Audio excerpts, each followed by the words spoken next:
What up, bitches? Shit. So, I promised y'all that I would tell the story of my welder's helper. And this is important because I'm going to title this video Lessons from a Felon. Right?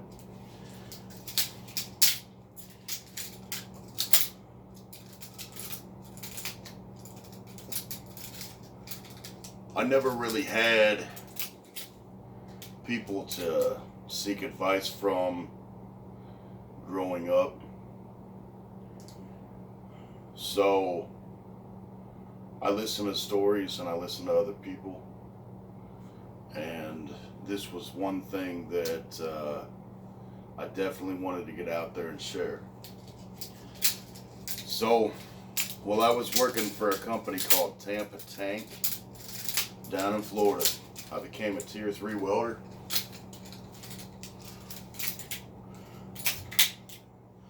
And Tier 3 was the highest tier that you could become.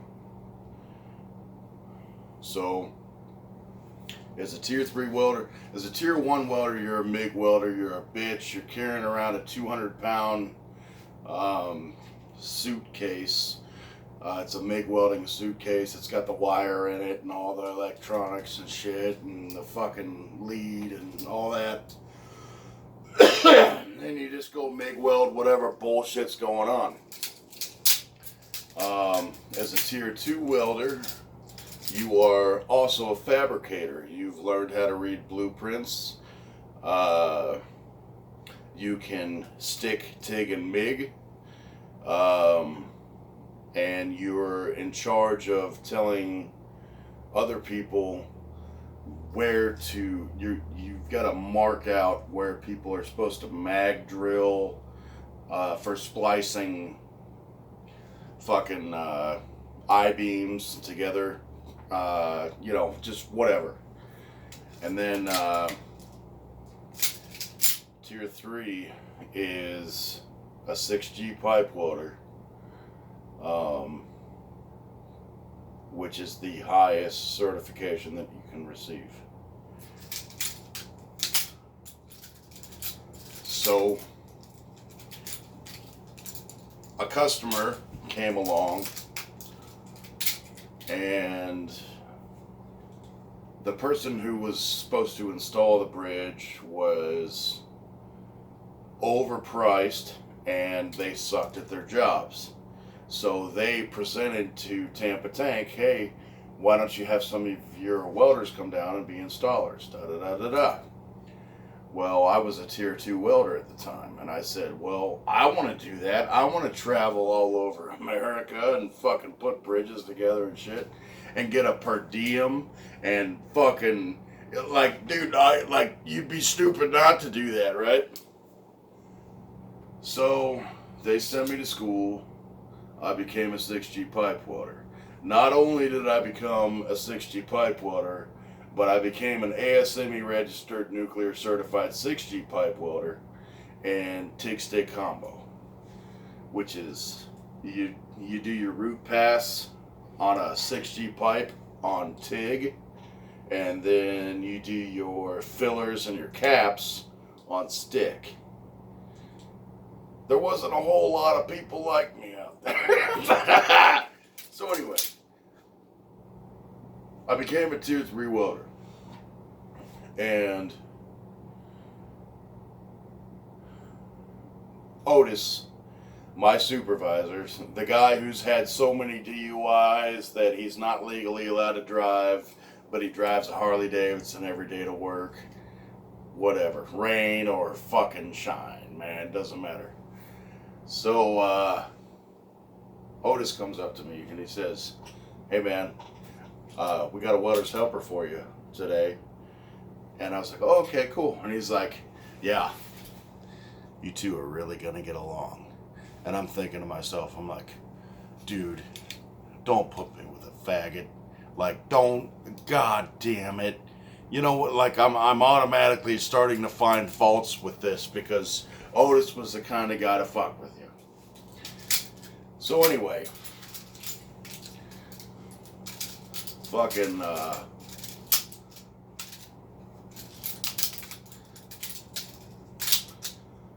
so I meet up with this guy. Well, first off, I walk into the office, I read his resume, and he had prior experience in fabrication of welding, so to speak, oxyacetylene torch cutting, plasma cutting, using band saws, just stuff that's important, because he's basically going to be my golf caddy. He's going to be the one who follows me around, carries the dolly of oxyacetylene and the torch and the fucking, he's going to be the guy when I hand him a fucking bill of materials. He's going to be like, okay, so you need this many cut at this length and this many cut at this length, and he fucks off and he goes off and does that while I'm doing my job, right? He's my golf caddy, so to speak. So I get to talking to this guy. They tell me, the only thing that they told me was that he just got out of prison for like 16 years. So I'm like, dude, that could mean anything. That could mean, I have no idea what the fuck that means. But, so,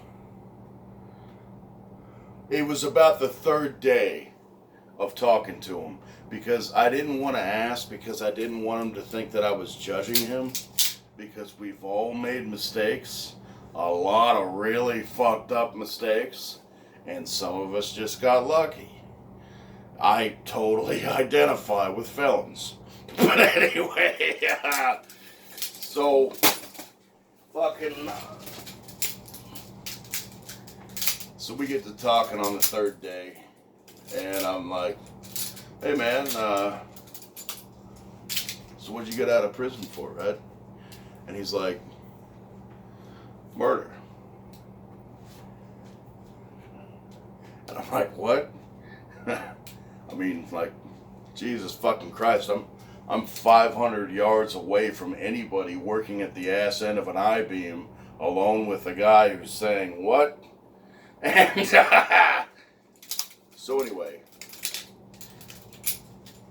I start asking him. I'm like, hey, what happened? And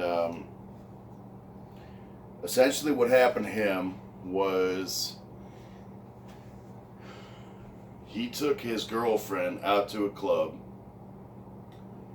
and at the end of the night when they were getting ready to go home, they walked outside and they got mugged by 3 people. He got hit in the back of the head with a railroad spike. She got beaten so badly she was in the hospital and almost put into a coma. So,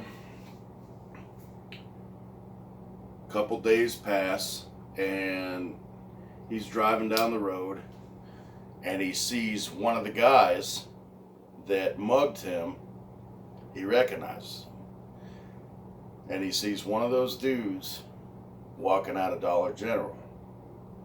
So he bangs a fucking Yui, pulls into the parking lot, parks his car fucking squared up so that nobody can enter or leave the parking lot, gets out of his car, starts to confront the guy.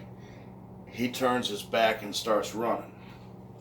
So he pulls out a 5-shot double action revolver, 38 fucking Saturday Night Special, and just bam, bam, bam, bam, bam. Of all the bullets that were fired, one of them hit him in the side of the head, right? And so he goes to jail within 20 minutes of that incident happening.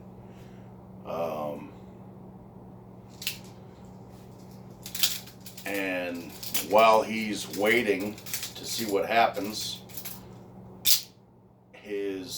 the person who he shot, one of the muggers, was in the hospital living off of a machine.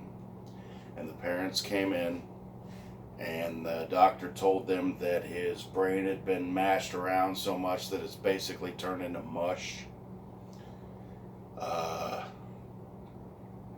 So what do they want to do? And because he's going to be brain dead for the rest of his life. So they decide to pull the plug. He then becomes a murderer.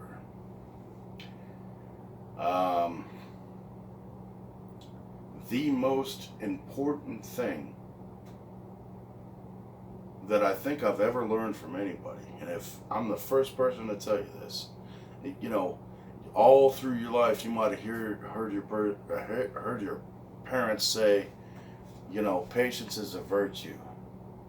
But this dude, after telling me this story, says it takes less than 10 seconds for you to lose your cool, and it could cost you the rest of your life.